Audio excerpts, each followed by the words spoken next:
Gold, trusted gold buyers. మీరు తాకట్టు పెట్టిన బంగారాన్ని విడిపించి ఈ రోజు ఉన్న మార్కెట్ ధరకు కొనబడను. మెదక్ జిల్లా ఔరంగాబాద్ లో అయితే దారుణం చోటు చేసుకుంది.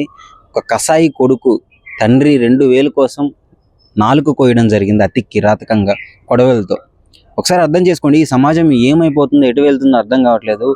అంటే వీళ్ళు కొడుకుల్ని పెంచట్లేదు, బిడ్డల్ని పెంచలేదు, ఒక మృత్యువుని పెంచుకున్నట్లు అయిపోతుంది పరిస్థితి.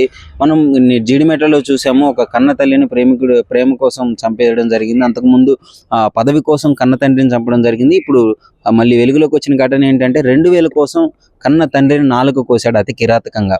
అసలు ఏం జరిగిందని వివరాల్లోకి వెళ్తే, సంతోష్, నేను ఎందుకు ఈ మాట ఇంత హార్ష్గా మాట్లాడుతున్నా అంటే వాడు చేసిన పని అలాంటిది. 2000 కోసం కన్న తండ్రి నాలుక కోస్తారు ఎవరైనా? సో అయితే 2000 రైతు భరోసా పడింది, రైతులకు రైతు భరోసా పడుతుంది కదా. సో దానికి 6000 అయితే పట్టడం జరిగింది. మెదక్ జిల్లాలో ఆయనకి ఒక ఎకరం భూమి ఉంది, దానికి సంబంధించి ఒక 6000 అయితే డబ్బులు పడ్డాయి. 6000 పడిన తర్వాత కొడుక్కి 4000 ఇచ్చాడు ఖర్చులకి ఉంచుకోమని. ఈ 2000 కూడా తన హాస్పిటల్ ఖర్చులకి, పాపం వయసు అయిపోయింది, వృద్ధాప్యుడు, హాస్పిటల్లో చిన్న చిన్న ఖర్చులు ఉంటాయి, తనకి ఏదో ఒకటి తినాలనిపించిన దానికి దాచిపెట్టుకున్నాడు ఒక 2000. ఆ 2000 నాకు ఇస్తావా ఇవ్వా అని గొడవ.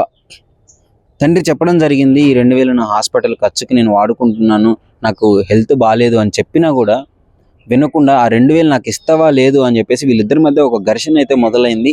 ఆ ఘర్షణలో తండ్రి మీద కోపంతో ఇష్టం వచ్చినట్టు కొట్టేసి ఆ నాలిక కోయడం జరిగింది. అంటే గాడిదిలా ఉన్నాడు. ఆ ఫోటో మీకు క్లియర్గా చూపిస్తాను, చూడండి, స్క్రీన్ మీద ప్లే అవుతుంది. చూడటానికి అన్ని కాళ్ళు చేతులు బాగానే ఉన్నాయి, అమాయకంగా నిలబడి ఫోటో దిగడం జరిగింది. అంటే అతనికి అన్ని అవయవాలు బాగానే పనిచేస్తున్నాయి కదా. సో వృద్ధాప్యంలో ఉన్న తండ్రి మీద ఇప్పటికీ ఆధారపడడం ఎందుకు? అంత కష్టపడి పని చేసుకుంటే రోజుకి నీకు 600 700 ఎక్కడికి వెళ్ళవు, కూలీనాలు చేసుకోవచ్చు. నీకు పొలం ఉంది, పొలంలో కూలికి వెళ్ళినా కానీ నీకు డబ్బులు వస్తాయి. అలాంటిది 2000 కోసం ఇంత దారుణానికి ఒడిగడుతున్నారు. అంటే ఏం చేయాలో అర్థం కావట్లేదు. వాళ్ళు మృత్యువుని కంటికి రెప్పలా ఇన్ని సంవత్సరాలు కాచి పెంచుకున్న తండ్రుల మీదే దాడులు చేయడం చూస్తున్నాము. మొన్న ఒకసారి వీడియో గేమ్ ఇవ్వలేదని ఒక బాబు వాళ్ళ అమ్మని అతి కిరాతకంగా కత్తితో పొడి చంపాడు. అంటే ఇలాంటి ఘటనలు సమాజంలో ఎందుకు జరుగుతున్నాయి అంటే వీళ్ళకి ప్రాపర్ అవేర్నెస్ లేకనా, వాళ్ళ ప్రేమ లేకనా, అంటే ఎందుకు ఈ విధంగా చేస్తున్నారో అర్థం కావట్లేదు.